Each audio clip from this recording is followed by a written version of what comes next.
हां नमस्कार. आज दिनांक 18 नोव्हेंबर आहे 2024. आजचा वार सोमवार आहे. माझ्यासोबत हे आमचे सहकारी शिक्षक आहे, शिक्षण सेवक शिक्षक श्रीराम सर, श्रीराम पोपटराव वाघ. आम्ही बरोबर दोघे एकत्र 11:15 शाळेत आलो. आज त्याचा थोडासा शाळेचा दिवस थोडं भरल्यानंतर त्यांना मी रीतसर एंट्री करून दादर जी उत्तर विभाग प्रशासकीय अधिकारी कार्यालय इथे त्यांना हजर रिपोर्ट, कारण परवा ते हजर झाले. माझ्या माहितीप्रमाणे 14 तारखेला हजर झाले. 14 तारखेला बालदिन, पण 15 तारखेला सुट्टी होती आणि 14 तारखेला पुष्कळ शाळेत कार्यक्रम वगैरे होता, त्यामुळे काय त्यांना ताबडतोब अहवाल पाठवता नाही आला. मग 15 तारखेला सुट्टी होती. 16 तारखेला शनिवार होता, शनिवारी कार्यालय बंद.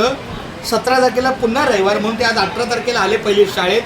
त्यांना म्हणलं सुट्टीच्या नंतरचा प्रत्येक दिवस हा शाळेत भरला पाहिजे, त्याप्रमाणे आज ते शाळेत आले. त्यांच्यासोबत त्यांचे हे पाहुणे पण आहेत, पवार माऊली. तर आता ते शाळेत थांबल्यानंतर ते एंट्री करतील, माझ्यासमोर ते एंट्री करतील. आणि एंट्री केल्यानंतर जी उत्तर विभाग कार्यालय एवो स्कूल इथे त्यांचा परवा जे शाळेत हजर झाले शिक्षण सेवक या पदावर BMCच्या आदेशाने, आणि तोच हजर रिपोर्ट किंवा अहवाल करी रोडला शिक्षणाधिकारी कार्यालय त्रिवेणी संगम शाळा इथे द्यायला जातील. ते कार्यालय 4 पर्यंत असतं बरं का.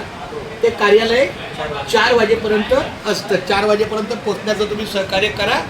आणि पुन्हा कंपल्सरी या शाळेत संध्याकाळी या. तुमची आजची सही, जाण्याची आणि येण्याची सही शाळेला कंपल्सरी आहे.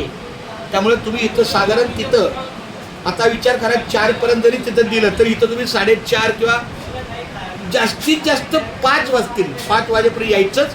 म्हणजे तुम्हाला उद्या इलेक्शनची ड्युटी असेल नसेल त्याप्रमाणे आम्हाला इलेक्शनची ड्युटी आहे, आम्हाला पुढे जावं लागेल. पण तुम्हाला मात्र तुमच्या पद्धतीने काय असेल, शाळा बंद ही जे इलेक्शनची ऑर्डर आहे तर काही हरकत नाही. हां चला, समजलं ना? बोला कारंडे सर, मला सर्व समजलं. मला सर्व समजलं. Thank you very much.